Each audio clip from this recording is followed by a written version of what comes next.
Handcrafted Podcast. Danny Garcia filling in for Spencer, who's on vacation. You're stepping up to the plate. Spencer wanted me to share this with you. Yeah. Oh, that's awesome. For those of you listening, this is Anna's. This will be the place down on Court Avenue. Spencer and his wife. I need to start a collection of those. How many of those have you seen? Oh my god. At least 50. More than that, right? There's more than 50 out there gotta for be sure. Right.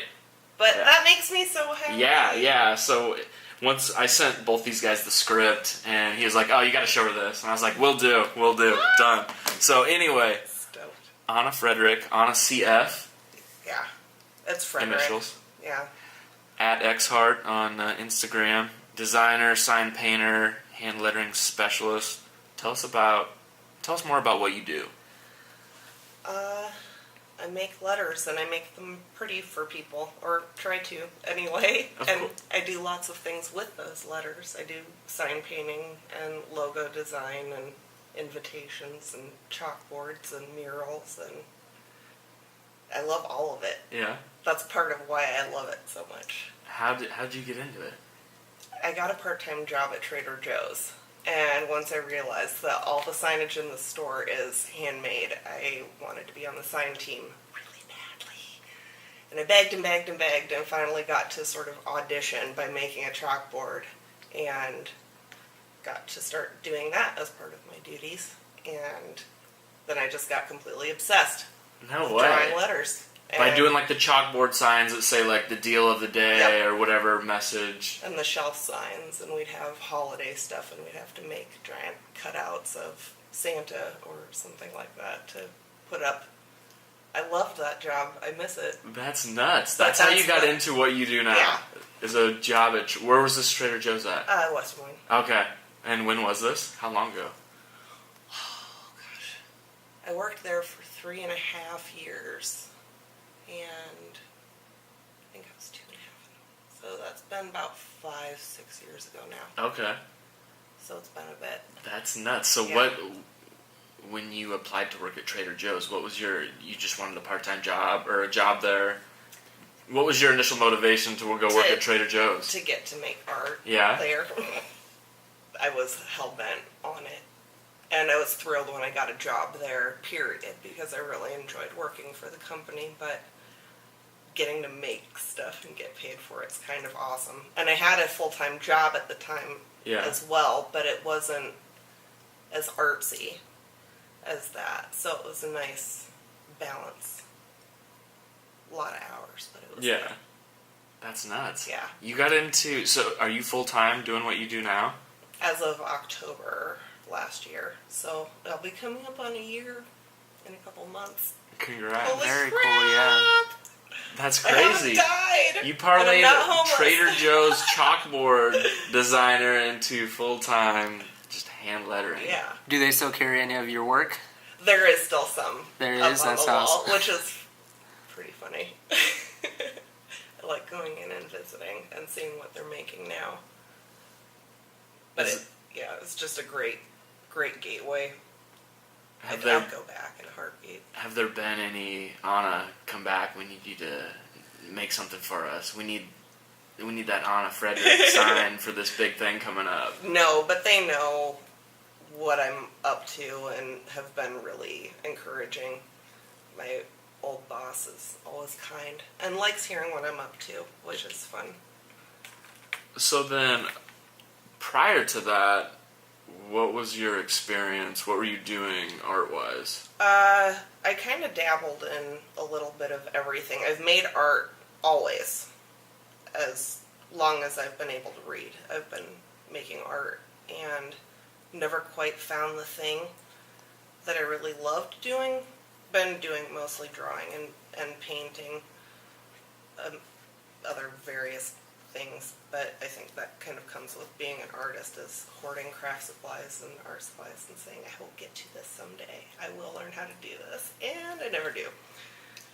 But I have sign painting in my family tree a little, and my grandfather ran a printing shop in Ames, so I think it's sort of a hereditary thing. that has just evolved into an unstoppable monster at this point because I really like what I do a lot.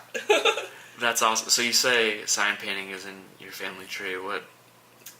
One of my uncles was a sign painter, and I didn't know that until rather recently. He's not around anymore, otherwise I would pick his brain. But I was thrilled to find that out.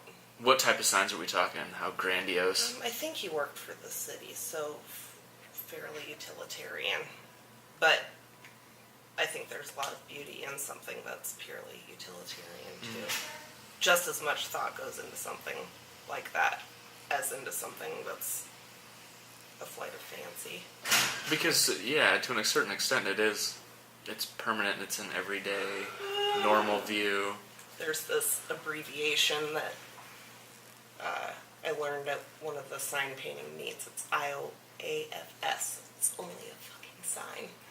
And I love that, because really at the end of the day it is just a sign, but there's so much that you can do with that one thing. Right. And you can make it as pretty or as plain as you want, but in the end it's still there to serve a purpose. And I like that. Yeah, that definitely does give you a different sense and signs. So, alright, you say you love giving words and letters a voice, or more of a voice. How do you make that happen? Without really even saying anything at all. I like being responsible for the emotional response that people have when they look at something. You can look at a sign and the letters will remind you of something else that you've seen, or you can look at a sign and say, oh my god, that's really terrible and they spelled this wrong. There's just so much possibility there. It's hard to articulate. Do you give your artwork a name? And the reason I ask that is because obviously, like, this must be the place. Like, it's already saying something. Does it need another name? I don't think so. Or do those words already speak for themselves? When I've made things for shows specifically, I tend to just use the words that are on the piece, since that's typically where it's angled, but sometimes I'll try and be clever and have it be a phrase, so the piece of art will be part of the phrase and the title will be the rest, or something like that. But most of the time, I just let the words dictate. And that's really what I try and do with the clients, too. Some words are meant to be presented in a certain way, or if the client wants a logo and they want it to look really happy or they want it to look really elegant, then I try and tailor the lettering style to create that emotion. How do you make a happy logo out of words, if you can put that into words?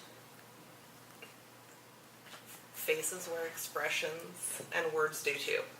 That's really the easiest way I can think of putting it. So, like,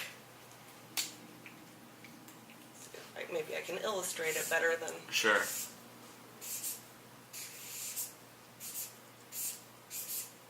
Usually if I think of something that's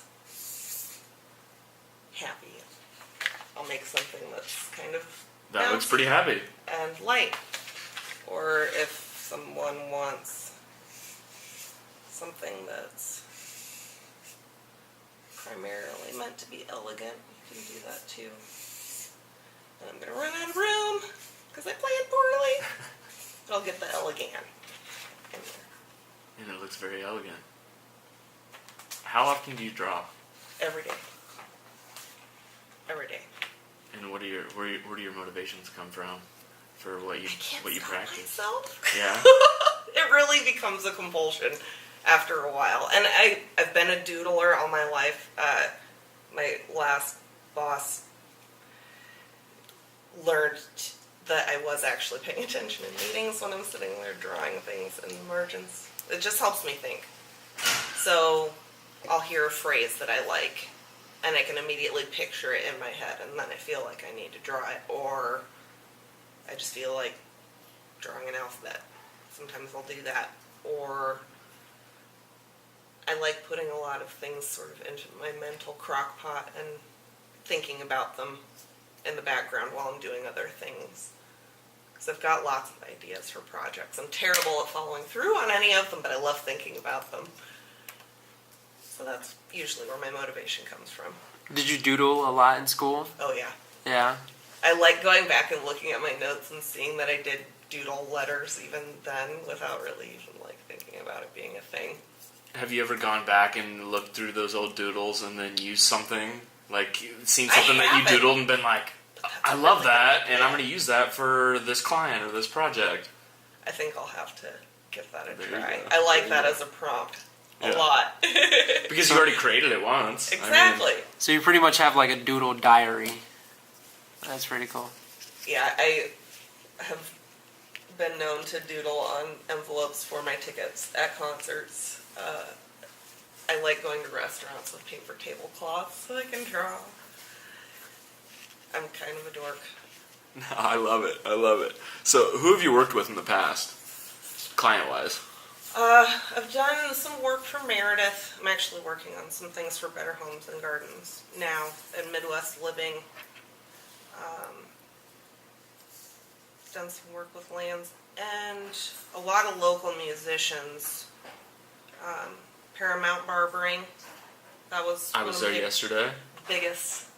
First biggest project that I had with the sign painting because Jordan let me go ape shit on his windows and come up with the branding, which was really fun to get to handle both ends of that.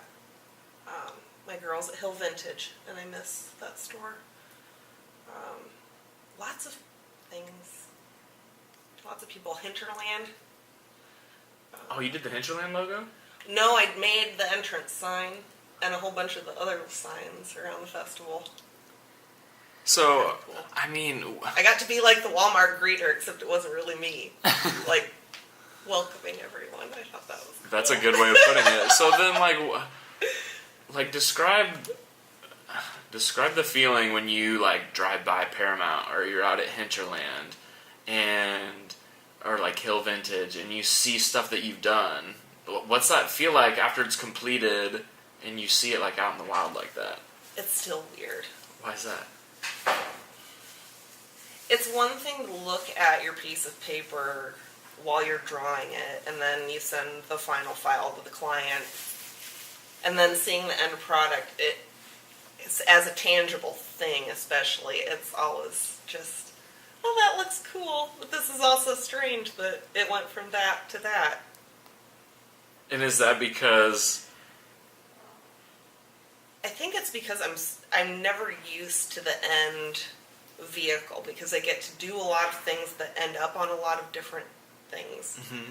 Like logos will end up on websites or on business cards or sometimes on shirts and like doing magazine covers or a mural. I love that I have all of these various applications, but because there are so many, I haven't really gotten to any one thing. It's always special to me, too. Are you like critical of it? Always. Like, always. I mean, they say like we're our own worst critic. So do you look at it and you're like, oh, I could have done this better? Like when you look at the end product, is that part of why it's weird to look at? Yes, I think it's like I wish I could just go back and do this one thing, but that is never the case. And I have to just be satisfied with the product at some point, or I would never get anything done. Right. So, or it would be something completely different from what you conceptualized. But I will pat myself on the back for criticizing my own stuff because I don't think you get any better if you're not willing to separate your personhood from your work self. No, that makes sense. You have to draw the line somewhere. Yeah, I think that's really important too because it shows that you listen, I guess, to your clientele. Exactly. So they want a certain end product. So yeah, there is times where even me as a creator for video, like I know there's more that I want to add to it, but at the end of the day, you have to go based off of what the clientele wants. You have to be willing to grow, and in order to grow, you have to look at what you've done compared to what you can do and move forward. I'd be worried if I looked at my stuff and didn't see something wrong with it. That's really good advice, yeah. I do that all the time. And if you can find other people that are willing to be honest with you too. And be like legit honest. Exactly. Not be like, oh yeah, Anna, that's perfect. You couldn't have done anything better. It's like, come on. Like, this give me... attaboy society that we live in makes me kind of nuts. Yeah, because you can do something doesn't mean you should. Right. My girlfriend's a broadcast journalism major, and she's like, we're going to listen to a podcast. We're going out of town tomorrow, and she's like, we're going to listen to the last podcast in the car. And I'm like, no way. Like, no, we're not going to listen to it. And she's like, I think I know a thing or two about this. It would be good for you to listen to it. And I'm sitting there going, like, I don't want that kind of feedback in a car scenario. But at the same time, I'm like, we could really use it. Like, she's an expert in that field, and she could definitely give us some tips and some pointers to get better. Yeah, I always say one of the biggest things that no matter what I do, whether it's if I put out a project, if I put out, even if I'm putting on clothes, like I say, women never lie. Like, I'll go to a woman to get my advice from before I go to any guy. Just because I always feel like I get a actual strong opinion. Yeah, Danny, that looks good. Go with it. I think part of it, too, is just that we pay attention to different things. I think so, too. I've heard that anyway. I don't know, but, like, men are more generalists, and women are more... Right. Detail-oriented. Right. Exactly. Yeah, like you can take out little details and expand on it where, yeah, so I tell my mom everything, my girlfriend as well. I mean, I feel like I get a lot of feedback from a lot of women. That's awesome. Good for you. We listen to you, ladies. We do. I know sometimes it might seem like we don't, but your feedback is invaluable. So, Anna, which projects are you most proud of at this time? I really like the mural on Roka. It was my first big mural, and all I really wanted was something that people would be happy to see and could interpret in whatever fashion they chose. And I had a huge long list of phrases, and I still have the list. Oh yeah, let's hear this. Other ideas that I had, and I got to pick in the end. I think I narrowed it down to 2 different things, and they were happier with this one. But I love seeing the photos from people. I love it. That makes me so happy because I know that it did its job. I mean, yeah, that mural, I guess it's not technically a mural, is it? What would you call it? This must be the place. Is it? Okay. That mural is, I mean, it's like it's an icon of Des Moines. That's nuts. Definitely become a fixture in some How often ways. do you drive by there and just see people in front of that taking pictures? Like all the time. That's so sweet. I went down to the farmer's market, I think this was last summer, and was just standing there chatting with a friend, and someone asked me to take their photo in front of it, and it was just kind of funny. I'm like, yeah, sure. Did you tell him? No. No? I didn't even sign the thing. I'm still mad at myself. I should go back and do that. But Could they'll you? probably call the cops on me. Oh, yeah. You could go back and sign it if you wanted. I'm sure. You need to. Have you taken a picture in front of it? Of course, right? Finally, last year. Really? And, How long did it take? Like Before a you year got and your a half. I don't like getting my picture taken. Yeah. But I love when people send me their photos because I've never seen the same photo in front of it, ever. And I love seeing that people are going for weddings or engagements, or they're taking their kids, or they're taking chairs, or any number of things. That makes me really happy. I had somebody send it to me. It was like their wedding invitation was just that.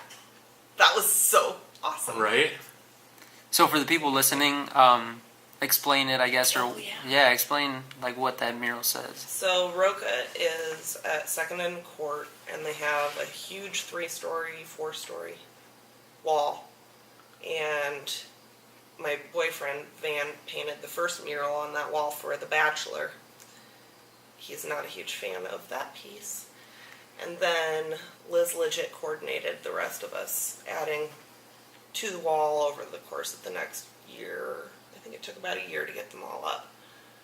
So I did mine at the same time as Asfate did his, and I think Jen Leatherby did hers that same week, and that was Memorial Day 2 years ago. And I did it on Memorial Day weekend, and I would not advise anyone to try to project on a Saturday night on Court Ave, because drunk people are not helpful at all. What kind of feedback were you getting? Or what kind they of wanted to help advice were you with getting? moving my projector while I'm trying to get the image transferred up there, which is how I did it, by the way, because a lot of people ask how.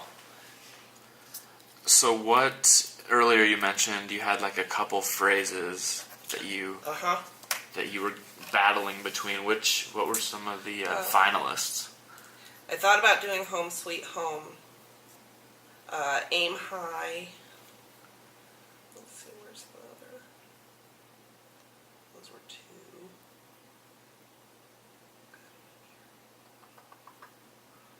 Here we go. Be Here Now.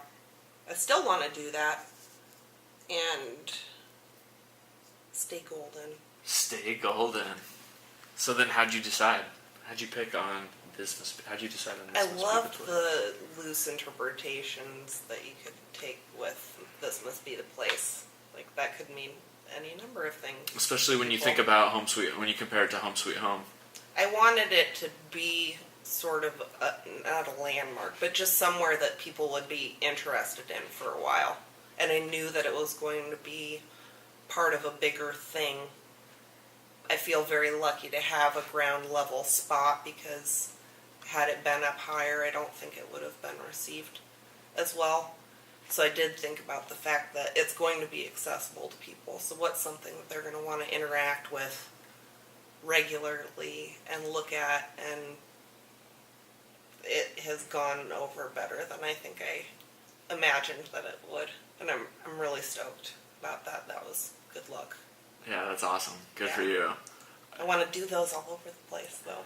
So then, walk us through the process for creating that. Did you draw that out first, like on your notepad, like you are now, and then I guess just walk us through that. How you got from notepad to painting that thing on the wall. So I knew about how big it needed to be, and drew the lettering out. Then I digitized it in Illustrator, so I'd have something that would be scalable. I opted to project rather than trying to freehand or use a grid method, because the flourishing's sort of specific, and it can look bad if you don't space things properly, and I didn't trust myself to do that free-handed, so got the projector, primed the wall first. That was a day and a half of fun, because it kept raining. And then once it was dry, what came down with the projector, had to have it sitting probably 30 or 40 feet back from the wall, because I had to trace it up there too. And at that point, are you just kind of eyeballing it, like moving your projector around to fit your allotted space and exactly. to make it look as good as possible? And making sure it doesn't end up getting distorted or something like that. And then finally painting the thing. And that was actually the quickest part of all of it, outside of having to operate a lift for the first time in my life. That's fun. It's very fun. Did Van help out at all? Or was this all no, you? This was he didn't help you operate the lift or anything? He offered. Oh, okay. He did come and cheerlead and keep me company, but I like doing my thing. Sure. It's nice too. That's cool too. That's Yeah. like a proud moment. You know, you did that all pretty much by yourself. I know. I have learned to ask for help when I need it, though, because it's hard to do sometimes. It's so hard. But that's a really good illustration of me not being willing to separate my person from my work. And I need to be better about that, So, how much practice, trial, and error went into prepping you for what you are today and what you do today? Every day, every piece of work that I make is practice, and I will never stop practicing, ever, because you can only get better I love learning stuff. And I have learned to enjoy the failures along the way. Because some things just don't work.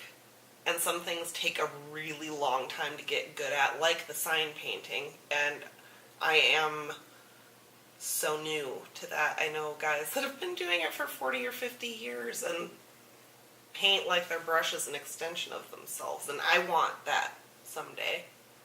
But I find the practice of it really meditative, and I love it, and I'll never stop with that.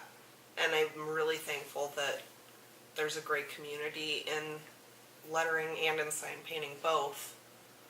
People are willing to share what they know and teach you things, and they'll also tell you when you're sucking at things, which is great. I have friends that I've met once, but we talk online all the time, and I send them things, and that's awesome. It is. So you mentioned earlier that you enjoy the failures, which I think is an invaluable trait, if you will. Talk about like a couple of your failures that have set you up for something greater, or you've like learned your lesson or whatever from that failure, and because of that you become better. Can you talk about that, or like a specific instance where? I've had some logo projects that have been more difficult, and I think more often than not it boils down to a communication issue. It's an area that I think, because of the age that we live in, we're so used to writing, and talking face to face with someone can fix pretty much any concern that you have, or even just picking up the phone. Like a real conversation with someone goes a long way, and I've learned that from some of my failures.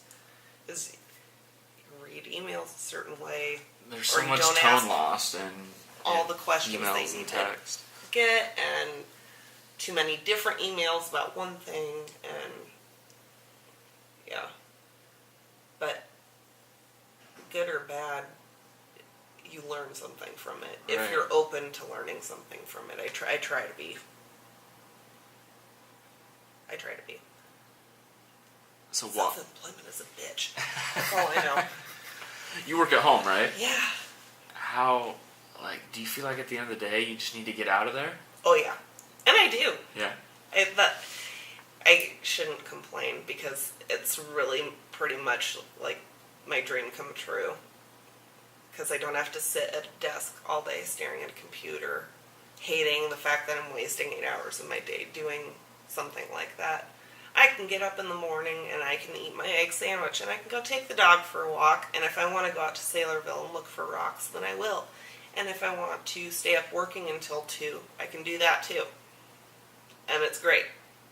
And I will take all of those little perks any day of the week.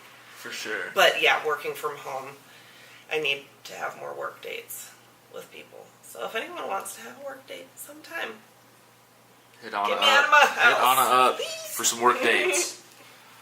Walk us through your design process, start to finish. So if you're working for a client on a logo, walk us through that. So I have questions that I typically ask of the clients to try to hone in on some sort of an aesthetic first, because there are so many possibilities to start from. So kind of gauge what vibe they're getting. If they have visual references that they provide, awesome. I like that. I will not copy anybody else's work or style. I try not to. Sometimes you can't get away from something looking like someone else's, but sidetrack. Sometimes that's hard though. Yeah, especially when the in thing is all that anybody wants. Like right now is a lot of that thin monoline script and stuff in arcs or names that are so-and-so and so-and-so and visual reference. I love Pinterest for saving things, but I also really just like paper and books, and I have a ton. Way more than I will ever need, but it's helpful. And so that's kind of my jump start. I get some inspiration and just kind of cook it around in my brain a little bit, and then I'll just start drawing, and I will draw pages upon pages of ideations, and then sort of set a time limit for myself on that, go through, pick some that I want to refine. How many are you picking from?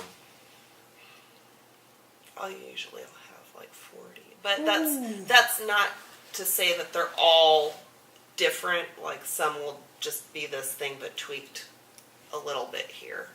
But it doesn't take me that long to do that either, because I have been looking at things for a while now. I have a little bit more repertoire than I used to, and that part has gotten a lot easier for me. That used to be the really hard part.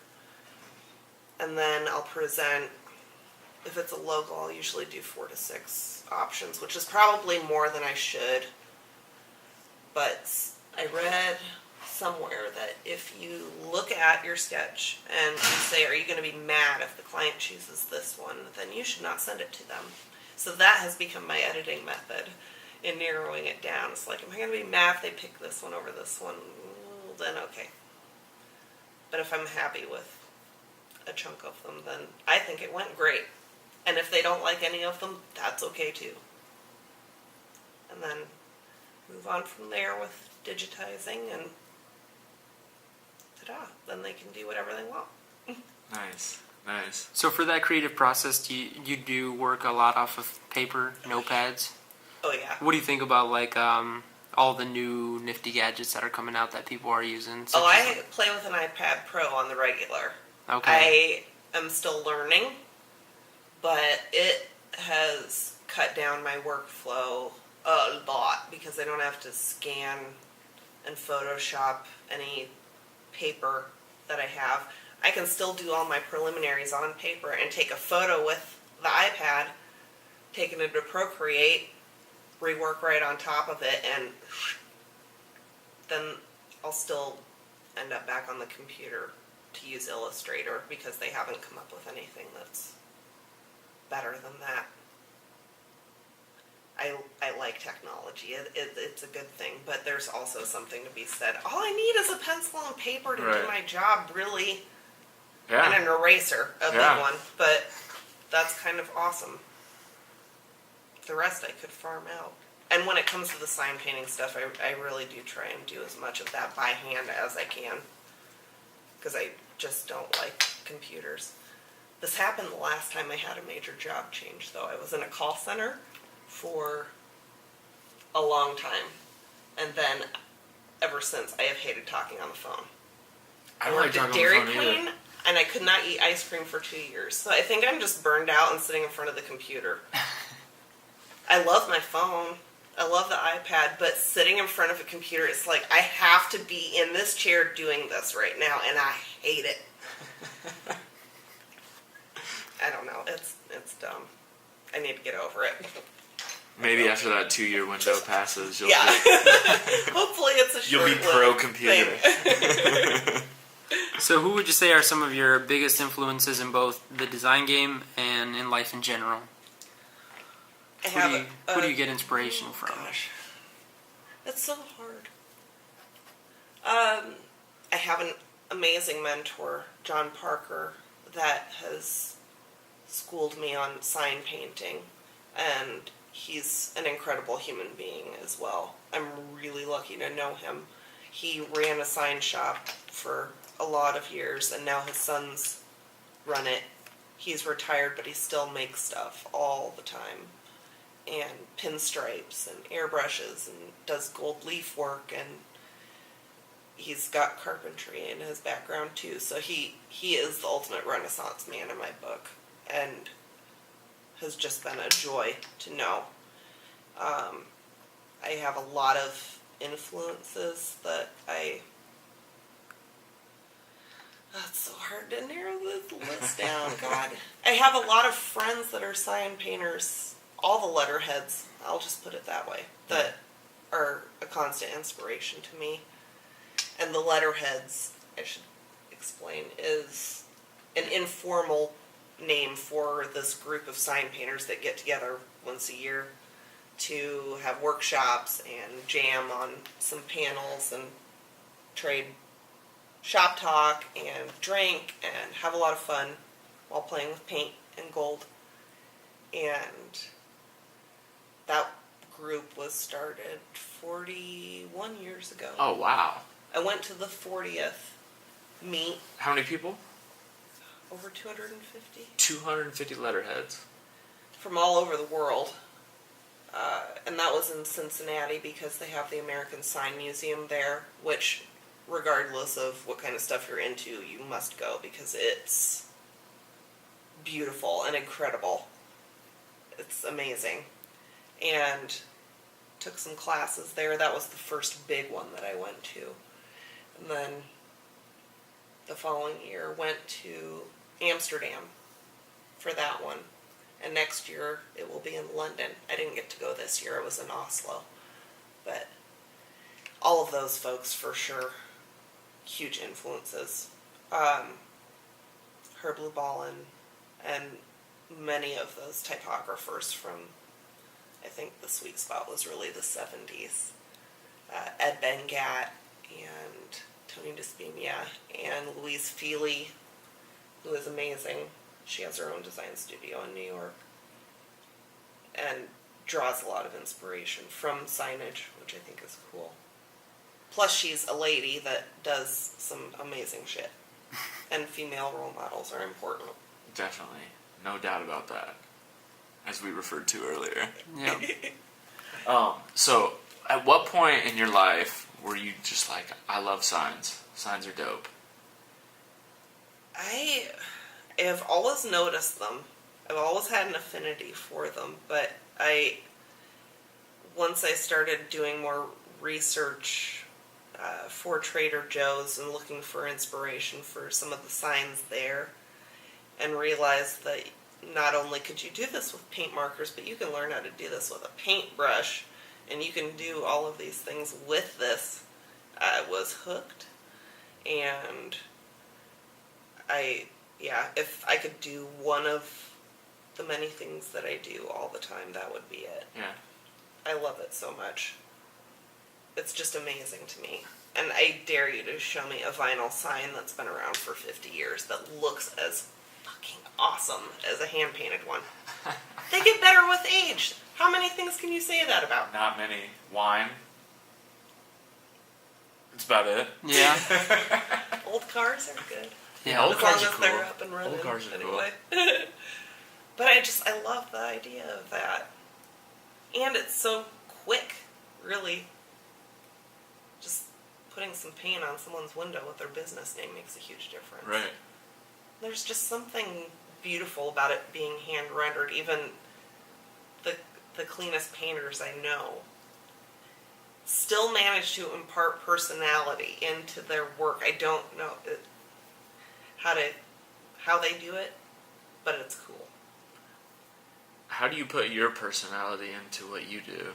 Or do you have like a certain style that you would call your own?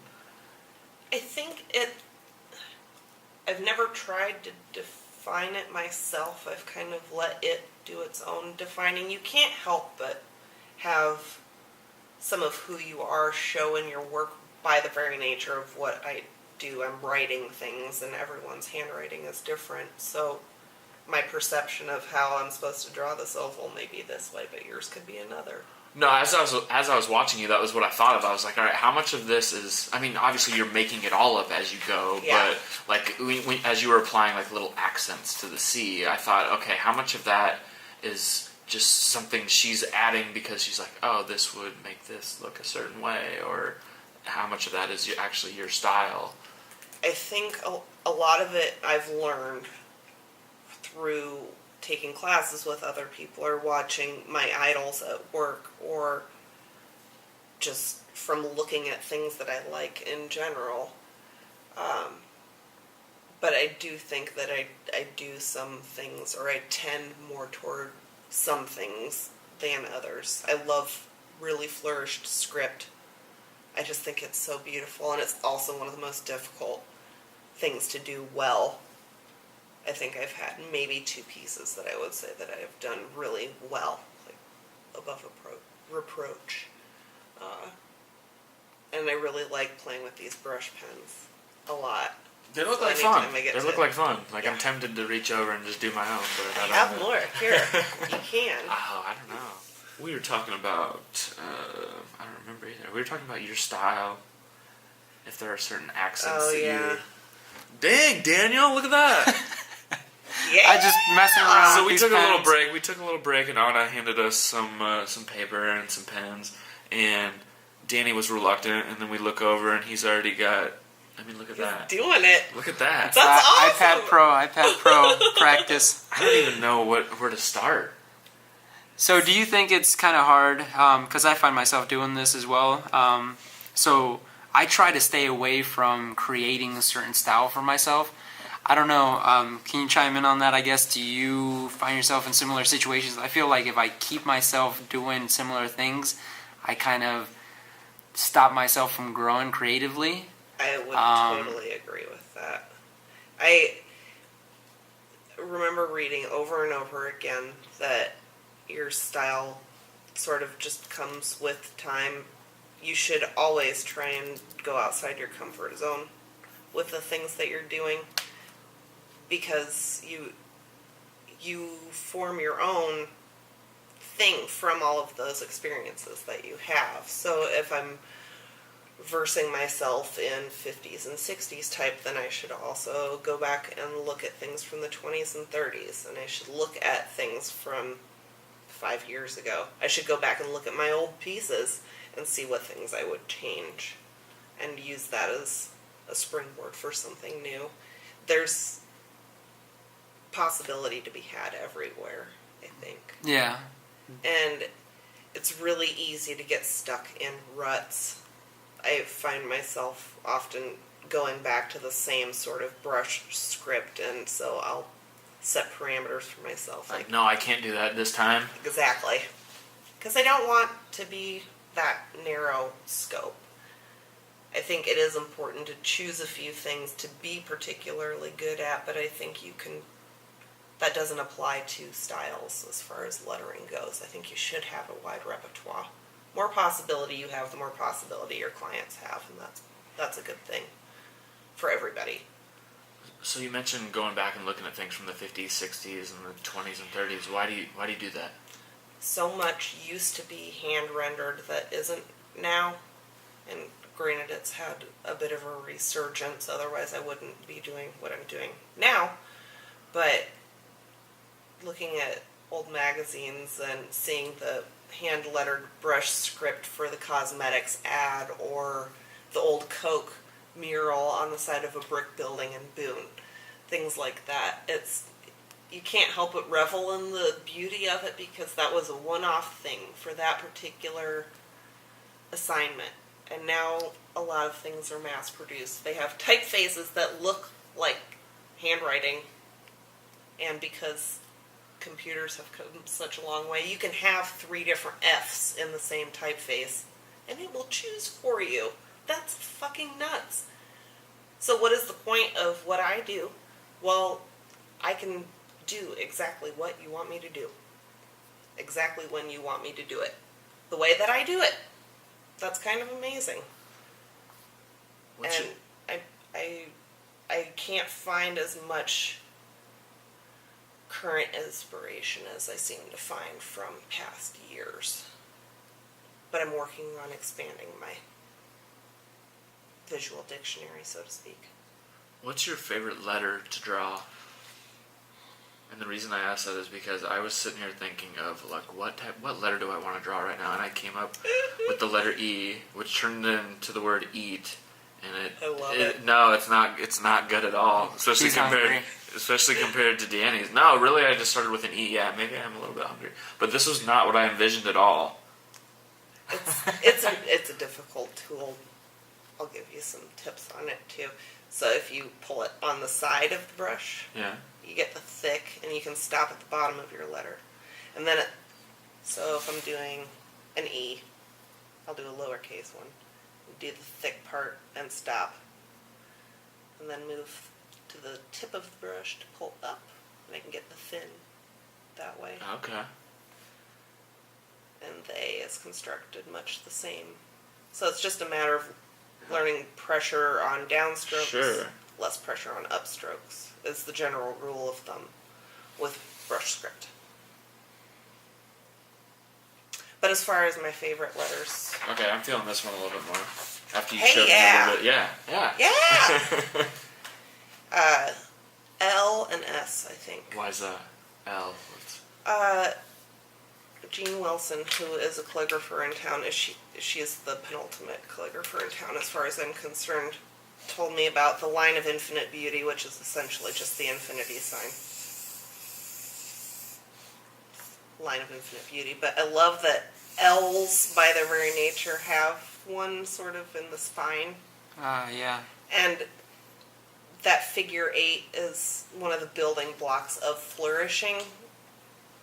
So by L being a building block in and of itself means I get to flourish the hell out of it most of the time, which is why I really like it. Okay. And same goes for S, just because there are many possibilities for the letter S. Let's see. Yeah, look at that.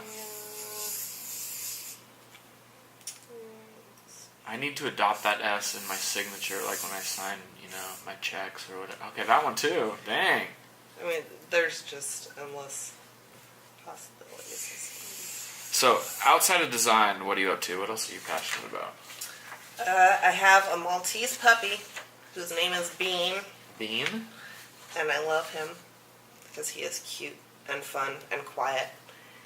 I really like going and looking for rocks. That's so nerdy. But what type of rocks are we looking for? So my mom and I made a trip to northern Minnesota earlier this year to go look for agates along Lake Superior. And apparently you can find them in Iowa sometimes too. And now I'm completely obsessed. But it's also nice to just get out of town and go look at something that you really wouldn't look at ordinarily and not think. So that's kind of my mini vacation. Plus, it's just nice to be outside. I've learned to appreciate that a lot more in my 30s. I don't know what happened, but I'm more of an outside being person outside than in I used to general, be. I love going to shows. I love music.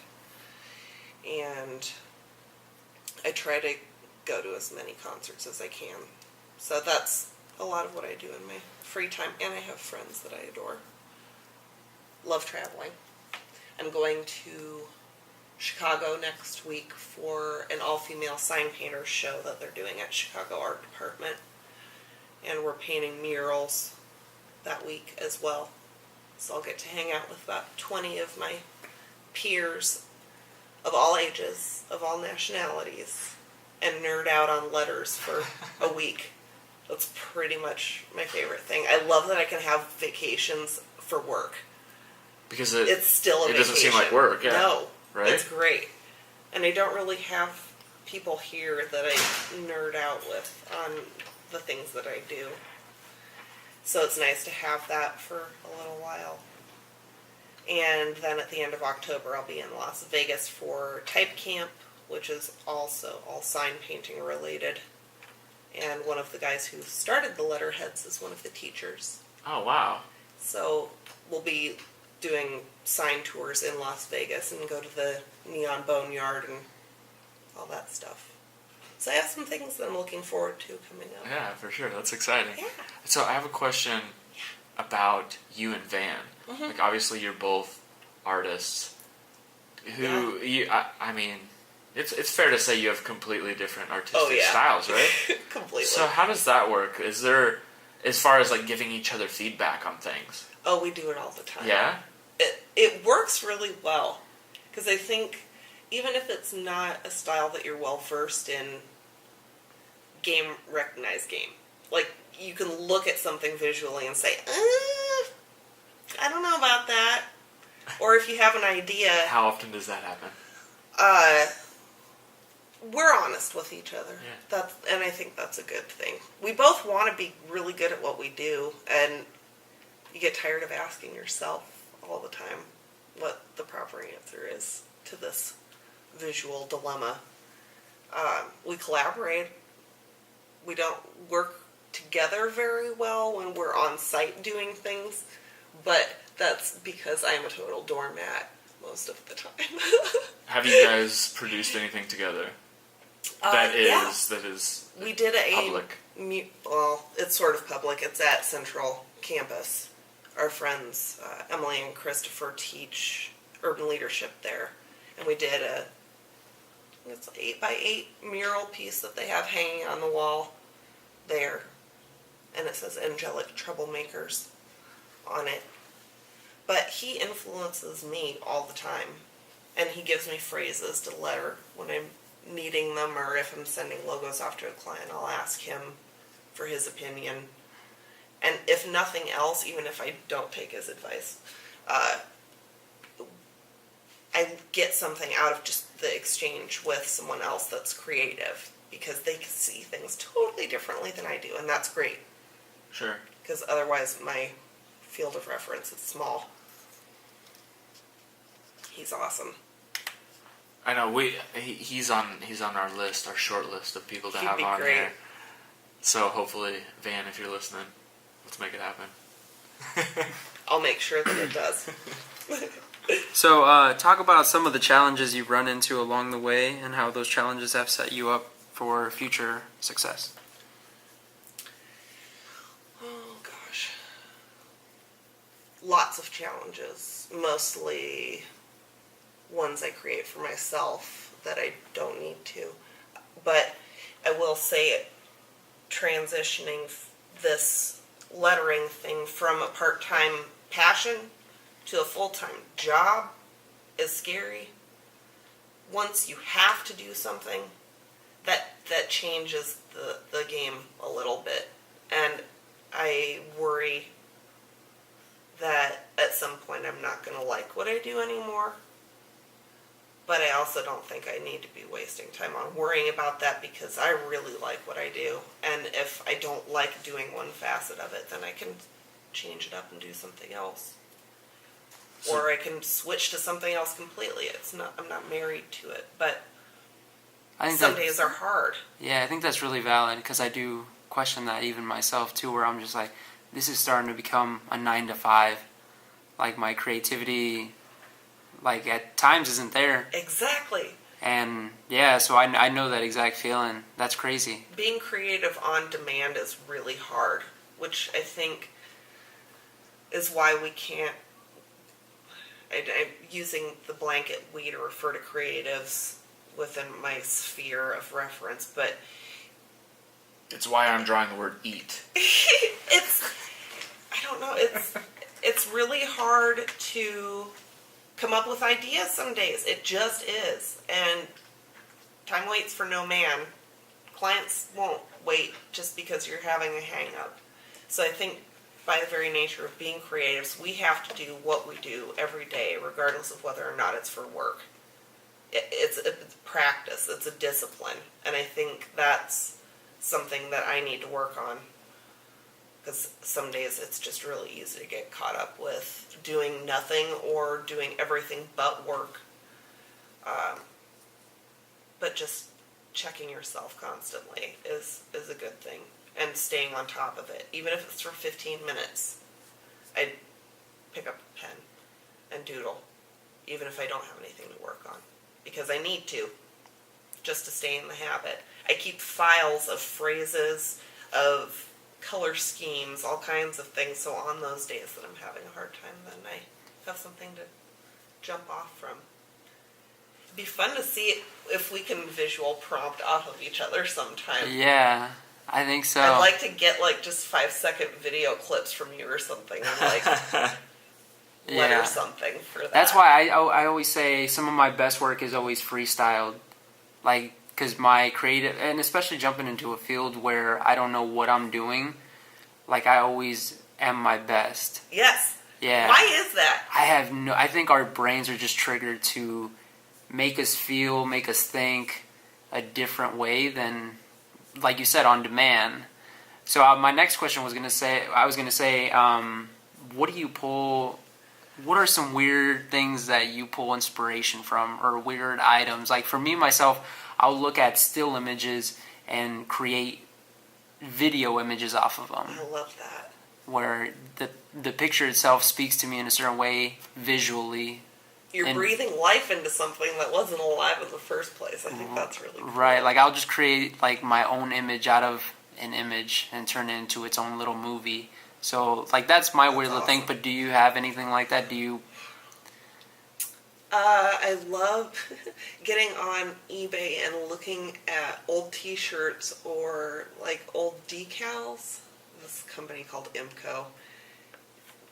I love looking at especially 70s stuff. I really like that aesthetic just because it runs a really wide gamut. So I love looking at the old like glitter T-shirt transfers that have this kind of fat, chunky lettering on it and glitter, or they'll be biker tees that are super badass. I go to flea markets. I go to Collectomania and Brass Armadillo all the time just to go look at the tins and whatever else people have for sale. But I love watching movies and getting ideas from the color palettes that I see there, like Amelie. You have to like pause it and like take a picture of it real quick. I do it all the time. I do. And I love watching really old movies because they have a lot of old hand-painted signs in them.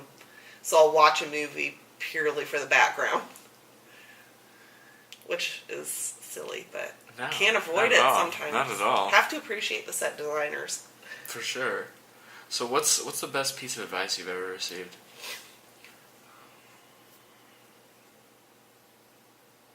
All will be well. All be well? All will be well. All will be well. No matter what. Like, really what, like, worst case scenario. And I shouldn't say that's for everyone because I feel really lucky to live the life that I live. And no matter what, I know I'm going to be okay because I can get another job. I can do any number of things to save myself from defeat. So...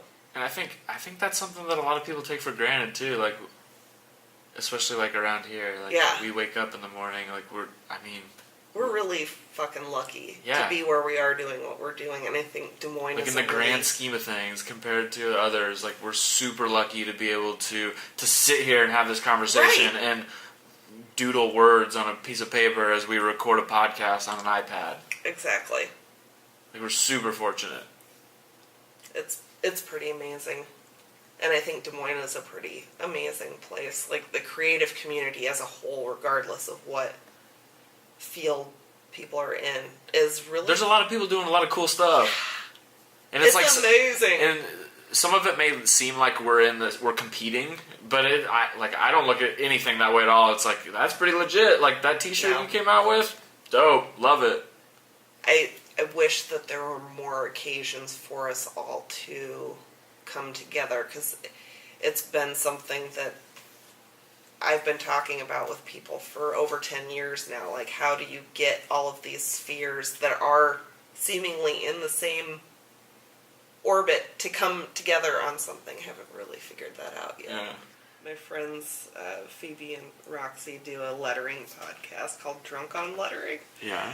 It's fucking hilarious because people just get drunk and then talk to them about all kinds of things. You should listen sometime. Just for fun. I think you'd like it. What's it called again? Drunk on Lettering. Drunk on Lettering podcast. I was on there once. But I have never listened to it, and I never will. Your own? Yeah. You gonna listen to this one? I might listen to this one. Yeah. It's hard to listen to yourself at first. It's painful! I don't even like looking at photos of myself and... like hearing your voice. We are our own worst critics, though. But yeah, that's the thing. Like no one likes the way they sound. And we were just talking about this last night. It's because internally we hear our voice differently than the way it's recorded or the way it sounds to someone else. Yeah, so like the way I'm speaking right now, I'm hearing it one way, and you guys are hearing it different because the way it's like bouncing around in my head, it sounds different to me than it does to you guys. That's so weird. And that's part of the reason why, you hear yourself, like, on audio or whatever, and you're like, what the hell? I sound like an idiot. Yeah. But no, like, everyone else is like, no, man, that's the way you sound. Oh, my Yeah, it definitely takes getting used to. Like, when I first started editing these podcasts, I was like, holy shit, like, I need to take voice lessons or something because, like, this isn't going to work. But then it's like, no, that's just the way it is. Like, you just got to, you know. It's so strange. Yeah, it is. You're born and raised in Des Moines, right? I've been here since 5th grade. Since so 5th that's grade. Good enough. What makes this place special to you? It's, I think I like the size of this place. And granted, it's grown a ton in the last few years especially, but I love that I can go to the grocery store and almost guarantee that I'll run into someone that I know. Or I can go to a bar by myself and almost guarantee that I will know someone there. That's kind of awesome. I like that I can walk to the grocery store from my apartment. I like that I can also walk a block and I'm standing next to a Keith Haring sculpture. That's kind of awesome.